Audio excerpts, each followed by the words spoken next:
அரசு ஊழியர்களுக்கான ஓய்வூதிய திட்டம் குறித்து ஆய்வு செய்வதற்கு தமிழக அரசு குழு அமைத்து அந்த குழுவிற்கு 9 மாத கால அவகாசம் கொடுத்திருக்கக்கூடிய நிலையில் இதற்கு எதிர்ப்பு தெரிவித்திருக்கிறார்கள் அரசு ஊழியர்கள் சங்கத்தினர். இது தொடர்பாக விவரங்களை வழங்கியமைக்க நன்றி ராஜேஷ். மேலும் அரசின் இந்த நடவடிக்கைக்கு எதிராக அரசு ஊழியர்கள் சங்கம் தெரிவித்த அந்த கருத்துக்களை தற்போது பார்க்கலாம். தமிழகத்தில் பங்களிப்பு ஓய்வூதியத்தை ரத்து செய்ய வேண்டும் என கடந்த 20 ஆண்டு காலமாக அரசு ஊழியர்கள் ஆசிரியர்கள் போராடி வருகிறோம். தற்போதைய முதலமைச்சர் எதிர்க்கட்சி தலைவராக இருந்தபோது எங்களுடைய போராட்டங்களில் கலந்து கொண்டு கழக ஆட்சி அமைந்தவுடன் இந்த கோரிக்கை நிறைவேற்றப்படும் என உறுதியளித்தால், ஆனால் ஆட்சிகளில் அமர்ந்து 4 ஆண்டுகள் கடந்த பின்பும் இந்த அரசு இது குறித்து ஆக்கப்பூர்வமான நடவடிக்கை எடுக்கவில்லை. இதற்கு முத்தாய்ப்பாக நேற்றைய தினம் இந்த இனம் குறித்து அமைக்கப்பட்டுள்ள 3 நபர்கள் குழு என்பது உள்ளபடியே அரசு ஊழியர்கள் ஆசிரியர்கள் மத்திய மிகப்பெரிய ஏமாற்றத்தையும் அதிர்ச்சியும் அளித்துள்ளது. இது குறித்து ஆராய்வதற்கு எதுவும் இல்லை. ஏற்கனவே எதிர்க்கட்சி தலைவராக இருந்தபோது அளித்த வாக்குறுதியை நிறைவேற்ற வேண்டும் என்றுதான் நாங்கள் கேட்கின்றோம். எனவே இந்த குழு என்பது ஒரு காலம் கடத்தும் நடவடிக்கை என்பதை எங்களது சங்கமாக பார்க்கிறது.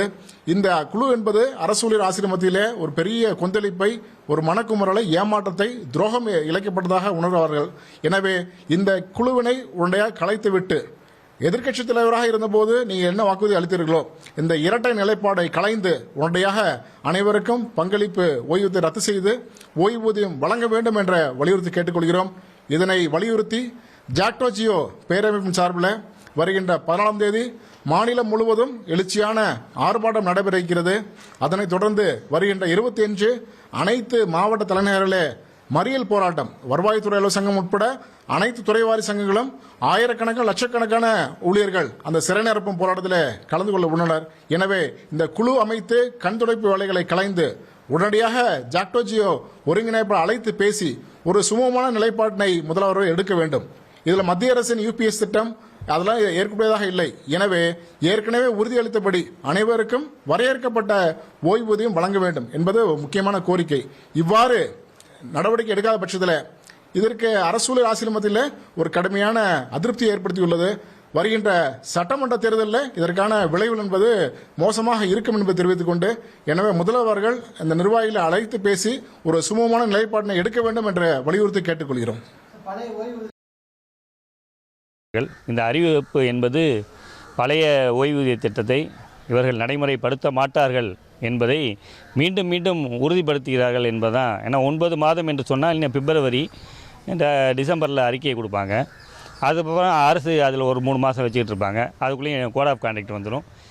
அடுத்து வர 26 தேர்தலுக்கு பிறகு வரக்கூடிய தேர்வாகக்கூடிய அரசாங்கம் மட்டுமே இதை செயல்படுத்த முடியும் என்ற நிலைக்கு தள்ளி போய்விட்டு நாங்கள் எதுவும் கேள்வி கேட்கக்கூடாது, உங்கள் சார்பாக அறிக்கை போட்டோம். இதை நீங்கள் முதல் வருடத்திலையோ 2வது வருடத்திலையோ செஞ்சுருந்தால் உங்கள் மேலே நம்பிக்கை இருந்திருக்கும். அதையெல்லாம் விடுத்து 4 ஆண்டுகள் ஆன பிறகு அமைத்தது என்பது வஞ்சக செயல். இதை வன்மையாக கண்டிக்கிறோம். அதில் UPS என்று சொல்லக்கூடிய ஒருங்கிணைந்த ஓய்வூதிய திட்டத்துக்கும் நம்ம அரசுக்கும் எந்த சம்பந்தமும் கிடையாது. ஏனென்றால் அந்த PFRDA pension fund regulatory authority ஓய்வூதிய ஒழுங்காற்று ஆணையத்தில் கையெழுத்து போட்ட அக்ரிமெண்ட்டில் கையெழுத்து போட்ட மாநிலங்களுக்கு தான் மட்டும் தொடர்புடையது. அது இல்லாமல் போகாத ஊருக்கு வழி தேடுற கதையாக அந்த UPSஐ பற்றி பேசுகிறாங்க. இவர்கள் 2021 தேர்தல் வாக்குறுதி ஊதும்போது UPS இருந்ததா? கிடையாதுல்ல.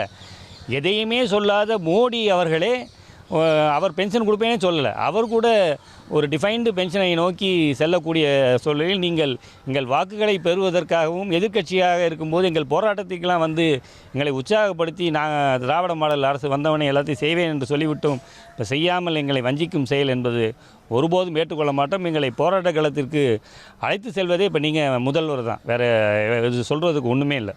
இல்லை சார், இப்போ திமுக தேர்தல் வாக்குறுதியாக என்ன சொல்லியிருந்தாங்க? தேர்தல் வாக்குறுதியில் மீண்டும் பழைய ஓய்வு திட்டத்தை நடைமுறைப்படுத்துவோம், அதான் இருக்குது. அதே மாதிரி காலி பணியிடங்கள் நிரப்புவோம்னாங்க, எதுவும் கிடையாது. தொகுப்பூதியம், மதிப்பூதியம், இதெல்லாம் எந்த அரசு ஊழியர்கள் ஆசிரியர்களை பொறுத்தவரை ஒரு வாக்குறுதியை கூட நிறைவேற்றவில்லை என்பதுதான் கலை யதார்த்தம். அதனால் இவர்கள் ஓய்வூதியத்தை நிறைவேற்றுவார்கள் என்று எதிர்பார்த்த நிலையில் இந்த அறிவிப்பு என்பது முற்றிலும் பெரிய ஏமாற்றம் என்பது கூட தேர்தல் வாக்குறுதிக்கு எதிரான செயல். அலுவலர்கள் குழுவை நாங்கள் ஒருபோதும் ஏற்க மாட்டோம். அந்த அலுவலர்கள் குழு என்பது எல்லா குழுவும் நீங்களும் பார்த்துருப்பீங்க. எந்த குழுவுமே கால நீட்டிப்பு இல்லாமல் அறிக்கை கொடுத்ததே இல்லை. 9 மாதம் முடிஞ்சு டெலிவரி வரும்போது டெலிவரியில் சிசேரியன் மாதிரி எங்களுக்கு லேட் ஆகுது அப்படின்னு சொல்லி இன்னொரு 3 மாதம் கேட்பாங்க. 9 மாதம் போட வேண்டிய அவசியமே கிடையாது. காலத்தை கடத்துவதற்கான ஒரு ஏற்பாடு தான். அதுதான் தெளிவாக தெரிகிறது. நாங்கள் பழைய ஓய்வூதியத்தை உங்களுக்கு வழங்க தயாராக இல்லை என்பதை நேரடியாக சொல்லாமல் மறைமுகமாக சொல்கிறாங்க. மறைக்கலைன்னாரு. ஒரு மறைக்கலை என்பதுக்கான அர்த்தம் இப்போ தான் தெரியுது. இவ்வளோ நாளாக மறைச்சு வச்சிருந்து இப்போ வெளியே வந்திருக்கு. ஏற்றுக்கிட்டு இருக்காங்க. இருந்தாலும் அந்த பிஎஃப்ஆர்டிஏலேருந்து அவங்க அந்த ஃபண்டு வந்துச்சா என்ன, அந்த நடைமுறைகளில் சிக்கல் இருக்குது. இருந்தாலும் ஒரு கொள்கை முடிவை அறிவித்து அவர்கள் சொன்ன தேர்தல் வாக்குறுதியை நடைமுறைப்படுத்தியிருக்காங்க. அந்த மாநிலங்கள்லாம் கர்நாடகா கூட ஒரு ஆண்டுக்கும் பண்ணியிருக்காங்க. ராஜஸ்தான், பஞ்சாப், சத்தீஸ்கர். ஆனால் இவர்கள் தேர்தல் வாக்குறுதியை நிறைவேற்றுவதற்கான எந்த முயற்சியும் செய்யாததான் வருத்தம் அளிக்குது. இப்போ இறுதியாக குழு என்ற ஒரு நாடகம், இந்த நாடகத்தை நாங்கள் ஒருபோதும் அனுமதிக்க மாட்டோம். போராட்ட களத்திற்கு தயாராக போக வேண்டிய சூழ்நிலை. எல்லளவும் பயன்படாத ஒரு அறிவிப்பு. இதை நாங்கள் வன்மையாக கண்டிக்கிறோம். ஒருபோதும் அனுமதிக்க மாட்டோம். எங்களுக்கு போராட்ட களம் மட்டும்தான் தீர்வு தரும். அதை நோக்கிய நகர்வை நாங்கள் செய்ய வேண்டிய கட்டாயத்தில் இருக்கிறோம். கடந்த 2021 தேர்தல் அறிக்கையில் சிபிஎஸ் திட்டத்தை ரத்து செய்து பழைய ஓய்வு திட்டத்தை நடைமுறைப்படுத்தப்படும் என அன்றைய எதிர்க்கட்சித் தலைவரும் இன்றைய முதலமைச்சருமான திரு மு.க. ஸ்டாலின் அவர்கள் தெரிவித்திருந்தார். சிபிஎஸ் திட்டம், மத்திய அரசினுடைய யூபிஎஸ் திட்டம், பழைய ஓய்வு திட்டம், இந்த மூன்றையும் ஆராய்வதற்கு ஒரு குழு அமைத்து வெளியிட்டுள்ளார். இது உண்மையிலேயே காலம் கடத்தும் செயலாகும். தற்போது ஓய்வு பெற்று கொண்டிருக்கக்கூடிய ஓய்வு பெற்றுள்ள அரசு ஊழியர் ஆசிரியர்களுடைய வாழ்வாதாரம் கடுமையாக பாதிக்கப்படும். 4 ஆண்டுகள் கழித்து ஒரு குழு அமைத்திருப்பது என்பது காலம் கடத்தும் செயல், அரசு ஊழியர் ஆசிரியர்களை ஏமாற்றும் செயல். இந்த குழுவை உடனடியாக திரும்ப பெற வேண்டும். பழைய ஓய்வு திட்டம் காலத்தின் அவசியம்.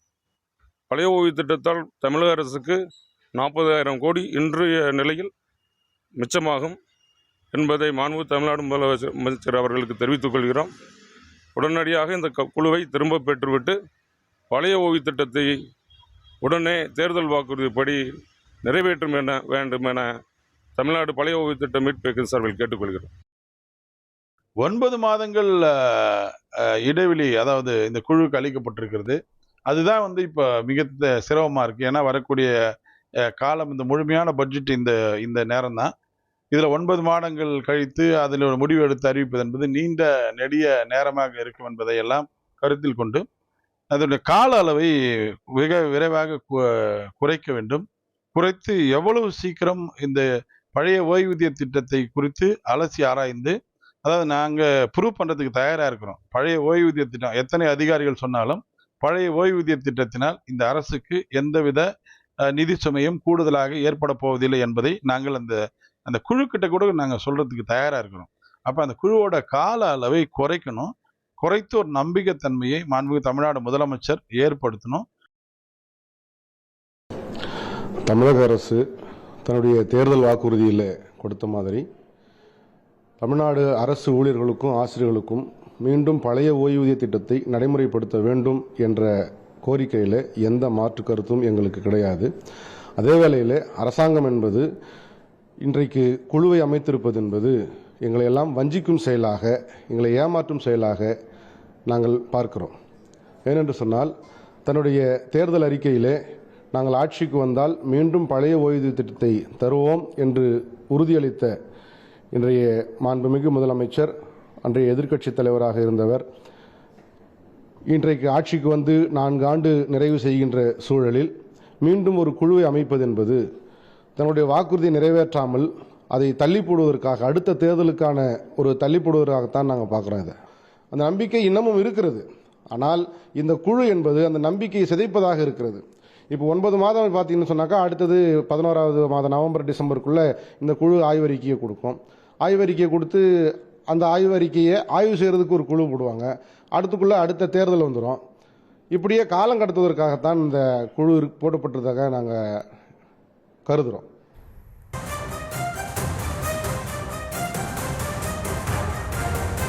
அரசு ஊழியர்களுக்கான ஓய்வூதிய திட்டம் குறித்து ஆய்வு செய்வதற்கு தமிழக அரசு குழு அமைத்திருக்கக்கூடிய நிலையில் இதற்கு பல்வேறு அரசு ஊழியர்கள் சங்கங்கள் தரப்பிலிருந்தும் எதிர்ப்பு தெரிவிக்கப்பட்டிருக்கிறது. இந்த நிலையில் இந்திய கம்யூனிஸ்ட் கட்சியின் மாநில செயலாளர் முத்தரசன் அவர்கள் நம்மிடையே இணைந்திருக்கிறார். வணக்கம் திரு முத்தரசன் அவர்கள். முதலாவதாக இந்த அரசு ஊழியர்களுக்கான ஓய்வூதிய திட்டம் குறித்து ஆய்வு செய்வதற்கு தமிழக அரசு குழு அமைத்திருக்காங்க. இந்த நடவடிக்கையை நீங்க எப்படி பாக்குறீங்க? அரசு பணியாளர்கள், ஆசிரியர்கள் இவர்களுக்கான பழைய ஓய்வூதிய திட்டம் ரத்து செய்யப்பட்டுள்ளது. இது ஒரு கடுமையான விவாதத்திற்குரிய ஒரு பிரச்சனை. கடந்த தேர்தலில் பழைய ஓய்வு திட்டம் செயல்படுத்தப்படும், ஆட்சிக்கு வந்தால் செயல்படுத்தப்படும் என்று திமுக தேர்தல் வாக்குறுதியும் கொடுக்கப்பட்டிருக்கிறது. நாங்களும் அதை அடிப்படையாக வைத்தான் பிரச்சாரங்கள் செய்திருக்கிறோம். இப்பொழுது தொடர்ந்து இந்த கோரிக்கை என்பது அரசு பணியாளர்கள், ஆசிரியர்கள், மற்ற ஊழியர்கள் எல்லோரும் தொடர்ந்து வலியுறுத்தி வரக்கூடிய ஒரு சூழலில் அரசு ஒரு கமிட்டி அமைத்திருக்கிறது. 3 கொண்ட கமிட்டி அமைத்து அந்த கமிட்டி ஒரு அறிக்கை தயார் செய்து அந்த அறிக்கையை ஒரு 9 மாத காலத்திற்குள்ளாக வழங்க வேண்டும் என்று அறிவித்திருக்கிறது. பல்வேறு அமைப்புகளின் சார்பாக இதற்கு ஒரு ஆட்சேபனை தெரிவித்திருக்கிறார்கள். குழு போட தேவையில்லை, குழு என்பது ஒரு இந்த மாதிரி ஒரு கமிட்டி போடுவது என்பதை ஒரு காலதாமதத்துக்கு ஏற்படுத்துவதற்கு வழிவகை செய்யும் என்பதுதான் கடந்த கால அனுபவம் என்ற அடிப்படையிலையும், ரெண்டாவது அப்படியே வந்தாலும் கூட பின்னர் இந்த அரசு அமல்படுத்த முடியாது, அடுத்து வரக்கூடிய அரசு தான் அதை அமல்படுத்த முடியும் என்ற கருத்துக்களை தலைமை செயலாளர் பணியாளர் சங்கத்தின் சார்பாக வெங்கடேசன் ஒரு கருத்தை தெரிவித்திருக்கிறார். இது குறித்து அரசு பரிசீலிக்க வேண்டாம். இந்த ஒரு கமிட்டி தேவைதானா என்பது குறித்து பரிசீலிக்க வேண்டாம். அதற்கு மாறாக இதை நடைமுறைப்படுத்துவதற்கு அரசு பணியாளர் சங்கம் ஜாக்டோஜியோ என்கிற ஒன்றுபட்ட ஒரு அமைப்பை ஏற்படுத்தியிருக்கிறார். தொடர்ந்து அவர்கள் கோரிக்கை வைத்து போராடுகிறார்கள். அவர்களே இதை அழைத்து பேசி இந்த பிரச்சனையை தீர்ப்பதான் நல்லது. இதற்கு ஒரு கமிட்டி போட்டு அது ஒரு நீண்ட காலமாகும். அப்புறம் அது அறிக்கை எப்போ கொடுக்குறது, அப்புறம் அந்த 9 மாதத்துல முடியுங்கிறது எப்போதுமே உத்தரவாதம் கிடையாது. கமிட்டி போட்டால் அந்த கமிட்டி குறிப்பிட்ட காலத்திற்குள்ள அறிக்கை கொடுக்கும் என்று நிச்சயமா எதிர்பார்க்க முடியாது. கொடுக்கலாம், அல்லது மேலும் எங்களுக்கு 2 மாதம் 3 மாதம் அவகாசம் வேண்டும் என்று கேட்கலாம். இது ரெண்டுமே நடைமுறையில் கடந்த கால பல்வேறு சம்பவங்கள்ல பார்த்திருக்கிறோம். இதை தவிர்த்து அரசு பணியாளர்கள், ஆசிரியர்கள் இவரிடத்துல சங்கங்கள் இருக்குது, ஜாக்டோசிய சங்கம் இருக்கு. அதுல எல்லா சங்கங்களும் இருக்கு. அதுல கட்சிகள்லாம் கிடையாது. எல்லா அரசியலமைப்புகளுக்கும் ஒரு அமைப்புகள் வச்சிருக்கிறாங்க. எல்லா அமைப்புகளை சேர்ந்ததுதான் ஜாக்டோஜியோ என்கிற அமைப்பு இருக்கிறது. அந்த அமைப்பை அழைத்து பேசி யதார்த்தமான உண்மைகளை என்ன என்பதை வெளிப்படையாக பேசி இருதரப்பும் பேசி ஒரு சுமூக முடிவை எட்ட வேண்டும். ஏன்னா ஓய்வூதியம் என்பது ஒரு தவிர்க்கப்பட முடியாத ஒன்று. ஒரு குறிப்பிட்ட காலம் 58-60 வயது வரையில் பணியாற்றிவிட்டு அதற்கு பிறகு இனி பணி இல்லை என்கிற நிலை வருகிற பொழுது அவருடைய எதிர்காலம் என்ன ஆகுது என்பதுதான் பிரச்சனை. பொதுவாக ஓய்வுகால ஊதியம் என்பது கடந்த காலத்தில் பணியாற்றியவர்கள் அவர்கள் பணியாற்றிய ஓய்வு பெற்ற பிறகும் ஒரு மன நிறைவோடு ஒரு நல்ல வாழ்க்கையை வாழ வேண்டும் என்பதற்காக கொடுக்கப்படுவதுதான் அந்த ஓய்வூதியம் என்பது. குறிப்பா நம்முடைய அரசியலமைப்பு சட்டம் என்ன சொல்லுகிறது? ஒவ்வொரு மனிதருடைய வாழ்க்கையும் பிறரால் மதிக்கத்தக்க வாழ்க்கையாக அது அமைய வேண்டும், பிறர் பார்த்து பாராட்டக்கூடிய போற்றக்கூடிய வாழ்க்கையாக இருக்க வேண்டும், அது ஒரு ஏளனம் செய்ய வாழ்க்கையாக அமைந்துவிடக் கூடாது என்பதால் நம்முடைய அரசியலமைப்பு சட்டமே சொல்கிறது. அந்த அடிப்படையில இந்த ஓய்வூதியம் என்பது தவிர்க்கப்பட முடியாத ஒன்று. அந்த ஓய்வூதியம் இல்லை என்று சொன்னால் அவர்களுடைய எதிர்காலம் என்பது ஒரு பெரிய இருட்டறையில் தள்ளப்பட்டதாகவே அது முடியும். ஆகவே இந்த கமிட்டி அமைத்திருப்பதற்கு பதிலாக அரசு இந்த அமைப்புகளை அழைத்து நேரடியாக பேசி வெளிப்படையாக பேசி ஒரு சுமூக முடிவை எட்டுவதுதான் சிறந்ததாக இருக்கும் என்று கருதுகிறோம். திரு முத்தரசன், அதாவது பல்வேறு அரசு ஊழியர் சங்கங்கள் என்ன கருத்தை வலியுறுத்தி என்னவோ அதையத்தான் உங்களுடைய பதிலாகவும் பார்க்க முடிகிறது. இப்படி இருக்கக்கூடிய சூழல்ல ஒரு கூட்டணி கட்சியின் தலைவராக முதலமைச்சரை சந்தித்து அந்த அரசு ஊழியர்களுடைய அந்த ஓய்வூதிய திட்டம் தொடர்பாக இந்த குழு தொடர்பான நீங்க தெரிவித்த கருத்துக்களை அவருக்கு வலியுறுத்துவதற்கான வாய்ப்பு ஏதாவது இருக்கிறதா? வலியுறுத்துவதற்கான முயற்சிகளை நீங்க ஏதாவது மேற்கொண்டிருக்கீங்களா? வாய்ப்பு இருக்க சந்திக்கிற பொழுது நிச்சயமா இதை பற்றி நாம் கருத்துக்களை பரிமாறிக்கொள்வோம் சொல்லுவோம். ஏற்கனவே நான் தொடர்ந்து அந்த கருத்துக்களை வலியுறுத்தி தான் இருக்கிறோம்.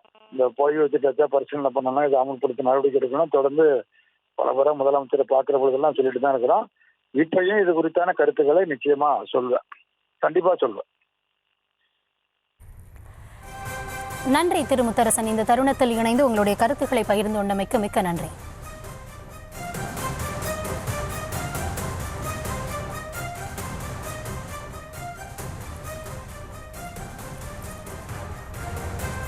தொடர்ந்து இது தொடர்பான அந்த செய்திகளை நம்ம பார்த்து கொண்டு இருக்கிறோம். அரசு ஊழியர்களுக்கான அந்த ஓய்வூதிய திட்டத்தை ஆராய்ந்து அறிக்கை சமர்ப்பிக்க குழு, அதற்கு அரசு ஊழியர்கள் சங்கங்கள் எதிர்ப்பை பதிவு செய்திருக்கிறார்கள். திரு முத்தரசன் அவர்களும் தன்னுடைய கருத்தை பகிர்ந்து கொண்டிருந்தார். அதில் அடுத்ததாக பாமகவின் செய்தி தொடர்பாளர் திரு சூரியபிரகாஷ் அவர்கள் நம்முடைய இணைந்திருக்கிறார். வணக்கம் திரு சூரியபிரகாஷ். நீங்களும் செய்திகளை பார்த்திருப்பீங்க. அரசு ஊழியர்கள் ஏன் உங்களுக்கு வாக்குறுதி கொடுக்கிறப்பே இது நினைவு இல்லையா? போராட்ட களத்திற்கு எதிர்க்கட்சியாக இருக்கும்போது எங்களுக்கு ஆதரவு தந்தீங்க, எங்களுடைய கட்சி ஆட்சிக்கு வந்தவுடனே இதெல்லாம் அமல்படுத்தப்படும் அப்படின்னு வாக்குறுதி தந்தீங்க, இப்ப ஏன் செய்ய மாட்டீங்க? ஏன் மடைமாற்றம் செயல்ல ஈடுபட்டு இருக்கீங்க? இது போன்ற பல்வேறு கேள்விகளை அவங்க முன் வச்சிருக்காங்க. இதை நீங்க எப்படி பாக்குறீங்க? அரசு ஊழியர் சங்கங்கள் அவங்க கேட்கறது ரொம்ப நியாயமான ஒரு கேள்வி. ஏன்னா இது ஏற்கனவே இருக்கக்கூடிய ஒரு திட்டம், பழைய ஓய்வூதிய திட்டம் பேரளவுல இருக்கிற மாதிரியே ஏற்கனவே நடைமுறையில இருக்கிற சுதந்திர இந்தியா காலத்துல இருந்து ஆரம்பிச்சு 2003 புதிய ஓய்வூதிய திட்டத்துக்கு மாற்றம் வரைக்குமே நடைமுறையில இருந்த ஒரு திட்டத்தை இவங்க புதுசா என்ன ஆராய்ச்சி பண்ண போறாங்க? இது ஏமாற்ற வேலை தானே.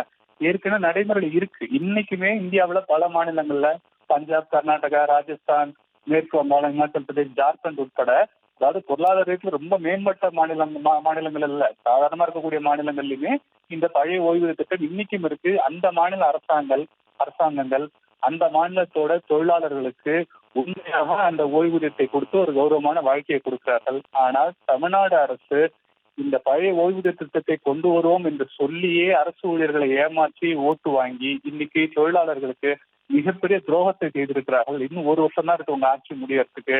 இந்த ஒரு வருஷத்துக்கு இவங்க இந்த 4 வருஷமுமே இந்த மக்களுக்கு துரோகத்தை செய்துவிட்டு அடுத்த ஒரு வருஷமும் ஏமாற்றுவதற்காக இவங்க கொண்டு வரதான் இந்த குழுவே. இந்த குழு அமைக்கப்பட்ட விதமே பாத்தீங்கன்னா, குழுவுக்கு 9 மாதம் கால அவகாசம் கொடுத்திருக்காங்க. 9 மாத அவகாசம் இந்த குழுவுக்கு ஏன் தேவைப்படுகிறது? ஏன்னா ஏற்கனவே நடைமுறையில் இருக்க ஒரு திட்டத்துக்கு இவங்க புதுசா என்ன ஆராய்ச்சி பண்ண போறாங்க? ரெக்கார்ட்ஸ் அப்டேட் ஆயிருக்கும். தொழிலாளர்களோட எண்ணிக்கையோ, சம்பள உயர்வோ, மொத்தம் எவ்வளவு செலவினங்கள் அப்படிங்கிறத கணக்கெடுக்கிறதுக்கோ ஓரிரு வாரங்கள் கூட ஆகாது அரசாங்கத்துக்கு.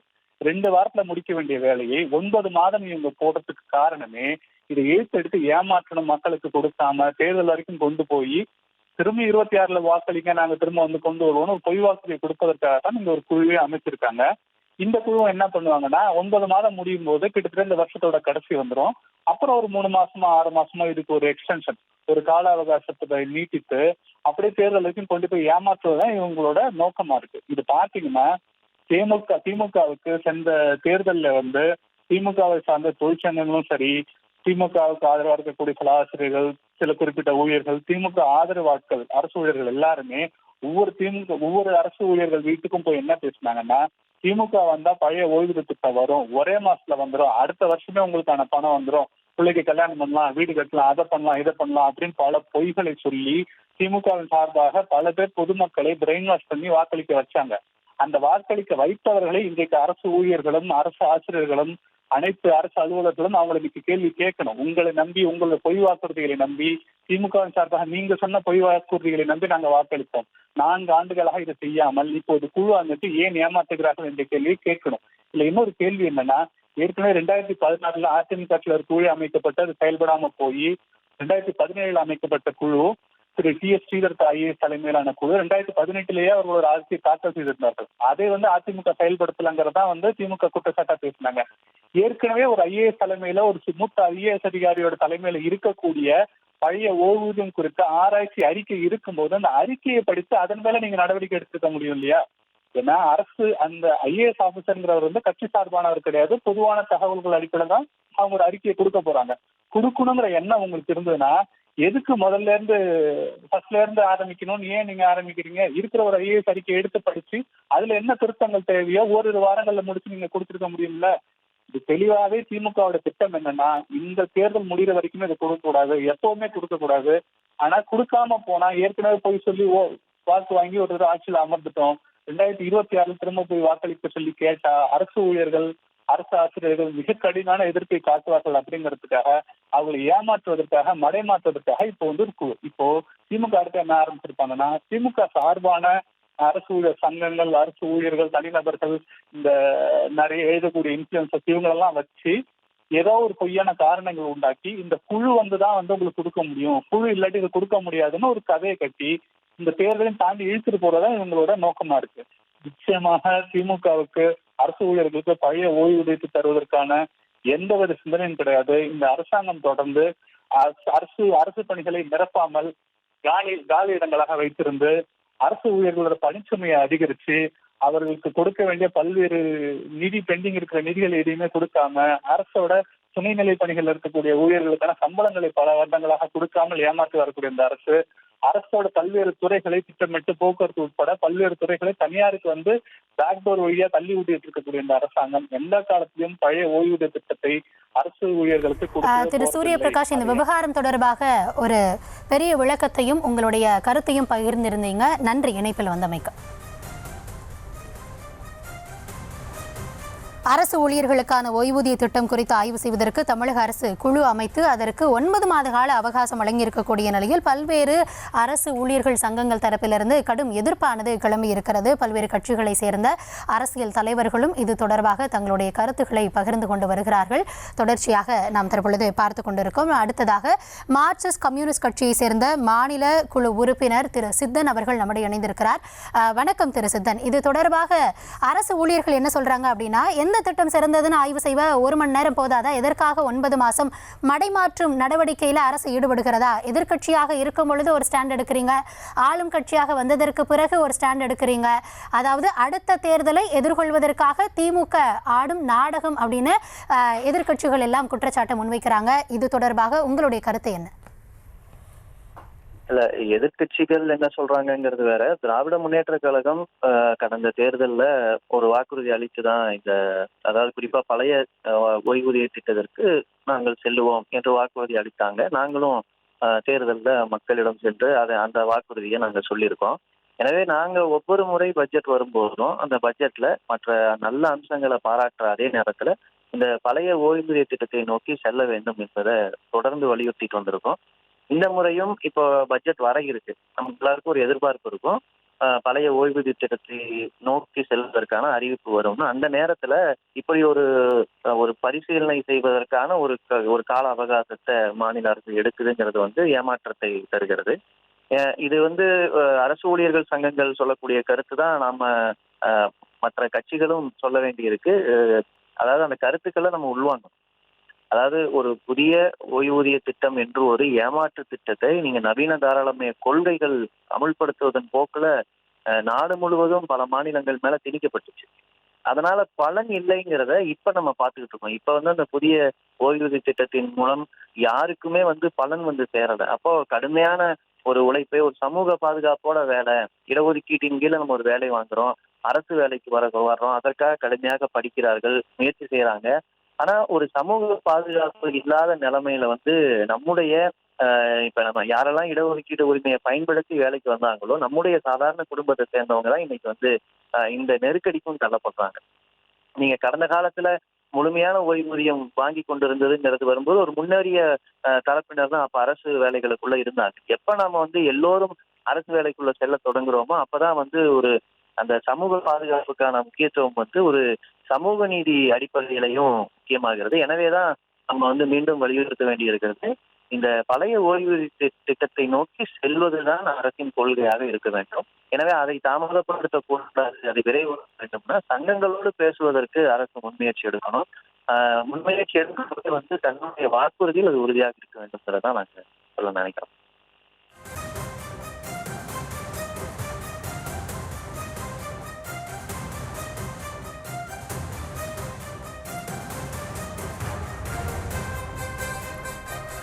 அரசு ஊழியர்களுக்கான ஓய்வூதிய திட்டம் குறித்து ஆய்வு செய்வதற்கு 3 அதிகாரிகள் கொண்ட குழுவிற்கு 9 மாத அவகாசம் கொடுத்து தமிழக அரசு குழுவை அமைத்திருக்கிறது. இதற்கு பல்வேறு அரசு ஊழியர் சங்கங்கள் எதிர்ப்புகளை பதிவு செய்து வரக்கூடிய நிலையில் பல்வேறு அரசியல் கட்சி தலைவர்களும் தங்களுடைய கருத்துக்களை பகிர்ந்து கொண்டு வருகிறார்கள். இந்த நிலையில் அதிமுகவின் முன்னாள் அமைச்சர் திரு வைகை செல்வன் அவர்கள் நம்மிடையே இணைந்திருக்கிறார். வணக்கம் திரு வைகை செல்வன். அதாவது அரசு ஊழியர் சங்கங்கள் என்ன தெரிவிக்கிறாங்க அப்படின்னா, அதாவது இது எல்லாமே ஒரு மடைமாற்றம் செயல், தட்டி கழிக்கக்கூடிய ஒரு செயல். இத்தனை ஆண்டுகளாக நிறைவேற்றாமல், இத்தனை ஆண்டுகளாக குழு அமைக்காமல், ஆட்சி முடியக்கூடிய நேரத்தில் இதை குழு அமைக்கிறாங்க. அப்போ அடுத்த ஆட்சிக்கு வரக்கூடிய அரசு தான் இதை நிறைவேற்றும். இப்படியே தான் ஒவ்வொரு முறையும் செய்யப்பட்டு கொண்டிருக்கிறது. எதிர்க்கட்சியாக இருக்கும்போது அவங்க போராட்டத்துக்குலாம் வந்தாங்க, எங்களுக்கு ஆதரவு தெரிவித்தாங்க. திமுக ஆட்சிக்கு வந்தனையும் இதை எல்லாமே நிறைவேற்றுவோம் அப்படின்னு சொன்னாங்க. எங்களுக்கு வாக்குறுதியும் அளித்திருந்தாங்க. ஆனால் இப்போ அவங்களுடைய ஸ்டாண்டு வேறவா இருக்கு அப்படின்ற மாதிரி பல எதிர்ப்புகளையும் கேள்விகளையும் அவங்க முன்வைக்கிறாங்க. இது தொடர்பாக உங்களுடைய கருத்து என்ன? வணக்கம். 505 வாக்குறுதிகளை திராவிட முன்னேற்ற கழகம் தேர்தலின் போது வெளியிட்டது. அவற்றில் பிரதானமாக பழைய ஓய்வூதிய திட்டமும் பகுதி நேர ஆசிரியர்களை நிரந்தரமாக்குவோம் என்பதற்கான வாக்குறுதிகளை அது அளித்தது. ஆனால் ஏறக்குறைய 4 வருட காலம் முடிய இருக்கின்ற இந்த தருவாயில் ஒரு ஒரு ஒரு கண்ணாமூச்சி ஆட்டத்தை போல பழைய ஓய்வூதிய திட்டத்தை கொண்டு வர முடியாது என்பதை அறிந்திருந்த நிலையில் இப்போது கண்ணாமூச்சி ஆட்டத்தை தொடங்கி இருக்கிறது. ஒரு குழுவை அமைத்து அது 9 மாத காலம் அல்லது 10 மாத காலம் என்று சொன்னால் ஆட்சி முடிவதற்குரிய காலம் நெருங்கி வந்துவிடும். ஆகவே நிறைவேற்ற முடியாது, நாங்கள் ஆட்சிக்கு வந்தால் அதை நிறைவேற்றுவோம் என்று மீண்டும் ஒரு பொய்யான வாக்குறுதியை வழங்குவதற்கு இது ஒரு சாக்கு போக்காக இந்த குழுவை திராவிட முன்னேற்ற கழகத்தின் அரசு அமைத்திருக்கிறது என்று அண்ணா திராவிட முன்னேற்ற கழகம் குற்றம் சாட்டுகிறது. ஆக பழைய ஓய்வூதிய திட்டத்தை இந்தியாவிலே 6-7 மாநிலங்கள் தற்போது நடைமுறைப்படுத்தப்பட்டு வருகிறது.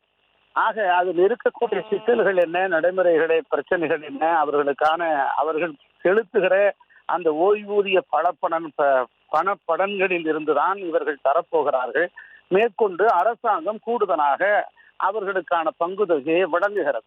ஆக ஏற்கனவே அவர்கள் வழங்கி பணப்பலன்களின் மூலமாக வட்டி விகிதமும் கிடைக்கிறது. இவற்றையெல்லாம் கணக்கில் ஆலோசித்து உடனடியாக நிறைவேற்றுவதற்கு நிறைய வாய்ப்பு இருக்கிறது. எவ்வாறு என்று சொன்னால், இந்தியாவிலே 6-7 மாநிலங்களில் இந்த பழைய ஓய்வூதிய திட்டம் நடைமுறைப்படுத்தப்படுவதை அறிந்து அதே போன்று இங்கேயும் கூட செயல்படுத்தலாம்.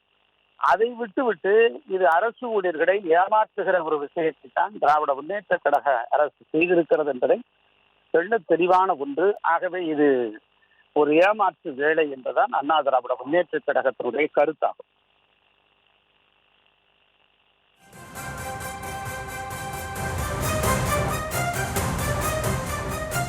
இந்த தருணத்தில் இணைப்பில் உங்களுடைய கருத்துக்களை பகிர்ந்துள்ளமைக்கு நன்றி திரு வைகை செல்வன். தொடர்ச்சியாக இந்த அரசு ஊழியர்களுக்கான ஓய்வூதிய திட்டம் குறித்து ஆய்வு செய்வதற்கு தமிழக அரசு குழு அமைத்திருக்கக்கூடிய நிலையில் பல்வேறு அரசு ஊழியர்கள் சங்கங்கள் தங்களுடைய எதிர்ப்பை பதிவு செய்து வருகிறார்கள். குழு அரசு அமைக்கிறது என்றாலே இதனை தட்டி கழிக்கக்கூடிய ஒரு செயல், தமிழக அரசின் மீது எங்களுக்கு இருந்த நம்பிக்கை போய்விட்டது என அவர்கள் தங்களுடைய ஆதங்கத்தை தெரிவித்து வரக்கூடிய நிலையில் பல்வேறு அரசியல் கட்சிகளை சேர்ந்த தலைவர்களும் அவர்களுடைய கருத்துக்களையும் பதிவு செய்து வருகிறார்கள்.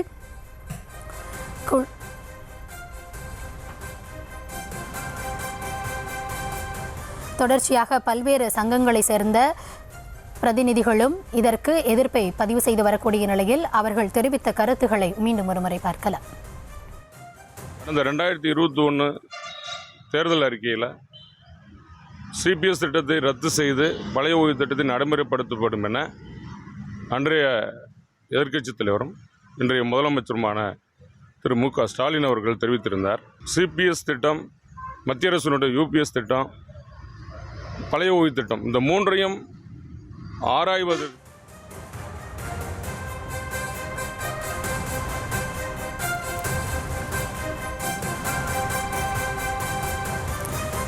இந்த தருணத்தில் திமுகவின் செய்தி தொடர்பு செயலாளர் கான்ஸ்டன்டைன் ரவீந்திரன் அவர்கள் நம்முடைய இணைந்திருக்கிறார். ஐயா வணக்கம். அதாவது இந்த அரசு ஊழியர்களுக்கான ஓய்வூதிய திட்டம் குறித்து குழு அமைத்திருப்பதற்கு அரசு ஊழியர்களின் பல்வேறு சங்கங்களும் எதிர்ப்புகளை பதிவு செஞ்சிருக்காங்க. ஆட்சி முடியக்கூடிய நேரத்தில் இது போன்ற ஒரு குழு அது ஆய்வை நடத்தி முடிக்கவே 9 மாத கால அவகாசம், எங்களுக்கான ஒரு தீர்வு அப்படின்றது கிடைக்காது அப்படின்னு சொல்றாங்க. அது மட்டும் இல்லாமல் இது ஒரு மடைமாற்றக்கூடிய செயல் அப்படின்னு அவங்க தரப்புல சொல்றாங்க. எதிர்க்கட்சிகள் எல்லாமே மீண்டும் ஒரு பொய் வாக்குறுதியை வழங்குவதற்கான திமுகவின் நடவடிக்கை இது அப்படின்னு அவங்க தரப்பு குற்றச்சாட்டுகளையும் பதிவு செய்யறாங்க. இதற்கு உங்களுடைய பதில் என்ன? அதாவது மாண்புமிகு முதலமைச்சர் அவர்கள் அரசு ஊழியர்கள் ஆசிரியர்கள் சங்க மாநாட்டில் கலந்து கொண்ட பொழுதே அவர் மிக தெளிவாக சொன்னார், உங்களுக்கு நான் செய்யாமல் வேறு யார் செய்ய போகிறார். உங்களுக்கு கொடுத்த வாக்குறுதியை இந்த 5 ஆண்டு காலத்திற்குள் நான் செய்து முடிப்பேன். ஆனால் உங்களுக்கு தெரியாததல்ல, நாம் இப்பொழுது எவ்வளவு நிதி இக்கட்டான சூழ்நிலையில் இருக்கிறது, நிதி நிலைமை எவ்வளவு மோசமாக இருக்கிறது என்பது உங்களுக்கு தெரியும். நிதிநிலை மேம்பட மேம்பட ஒவ்வொன்றாக நான் செய்து கொண்டே வருகிறேன். நிச்சயமாக அரசு ஊழியர்களுக்கும் ஆசிரியர்களுக்கும் நான் அதை செய்வேன் என்று மாநாட்டிலே உறுதி கொடுத்தார்.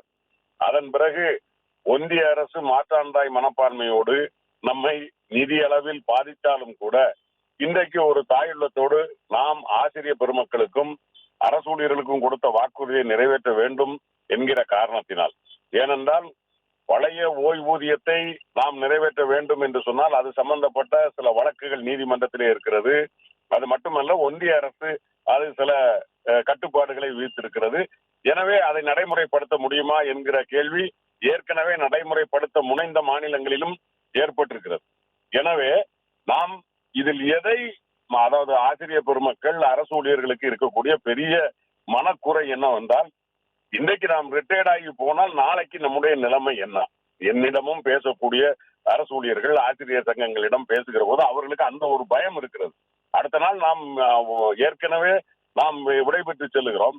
ஊழியர்கள், ஆசிரியர் சங்கங்கள், அதோடு நாம் போட்டிருக்கிற குழு, இதோடு அரசு பிரதிநிதிகளாக அமைச்சர்கள், இவர்கள் உட்கார்ந்து பேசி அதற்கான எல்லாவற்றையும் ஆய்வு செய்து நமக்கு அவர்கள் கொடுக்க வேண்டும் என்று சொல்லியிருக்கிறோம். ஒரு 9 மாத காலம் என்பது ஆசிரியர்களுக்கு அரசு ஊழியர்களுக்கு நீண்ட காலம் என்று தெரியுமே, ஆனால் நாம் அதை சுருக்கிக் கொள்ளலாம். அவர்கள் எவ்வளவு வேகமாக அதை நமக்கு கொடுக்கிறார்களோ அவ்வளவு கொடுத்திருப்பது 9 மாத காலமும் அவர்கள் எடுத்துக்கொள்ள வேண்டிய அவசியம் என்பது இல்லை. ஆனால் மாண்புமிகு முதலமைச்சரிடம் இப்பொழுது உங்களிடம் பேசிய அதே அரசு ஊழியர்கள், ஆசிரியர்கள் முதலமைச்சரிடமோ அல்லது கல்வி அமைச்சரிடமோ அல்லது மனித வளத்தை சம்பந்தப்பட்ட அமைச்சரிடமோ இதை குறித்து பேசுகிற போது ஒருவேளை அவை மாற்றப்படலாம். முதலில் மாண்புமிகு முதலமைச்சரினுடைய உள்ள கிடக்கையை அரசு ஊழியர்கள், ஆசிரியர்கள் புரிந்து கொள்ள வேண்டும். அவர் நமக்கு செய்ய வேண்டும் என்கிற இடத்திற்கு வந்திருக்கிறார். கூடுதல் குறைவு இருந்தால் அந்த குழந்தைகள் ஒரு தாயிடம் கேட்பதை போல உரிமையோடு, சில நேரங்களில் கொஞ்சம் மாங்காரமாக, சில நேரங்களில் கொஞ்சம் அழுது எப்படி காரியத்தை சாதித்துக் கொள்ளுதோ அப்படி அரசு ஊழியர்களும் ஆசிரியர்களும் காரியத்தை சாதித்துக் கொள்ள வேண்டும் என்று எங்களை போன்றவர்கள் விரும்புகிறோம். எனவே அரசை பொறுத்த வரைக்கும் மாண்புமிகு முதலமைச்சர் தளபதி மு க ஸ்டாலின் அவர்கள் தலைமையிலான அரசு தாங்கள் கொடுத்த வாக்குறுதிகளை நிறைவேற்றாமல் விடாது. உறுதியாக அரசு ஊழியர்களுக்கும் ஆசிரியர்களுக்கும் நல்ல செய்தி கிடைக்கக்கூடிய வகையில் இந்த குழு பரிந்துரை செய்யும். அதை அரசு ஊழியர்களும் ஆசிரியர்களும் பயன்படுத்திக் கொள்ள வேண்டும் என்று நான் கேட்டுக்கொள்கிறேன். உங்களுடைய கருத்துக்களுக்கு நன்றி.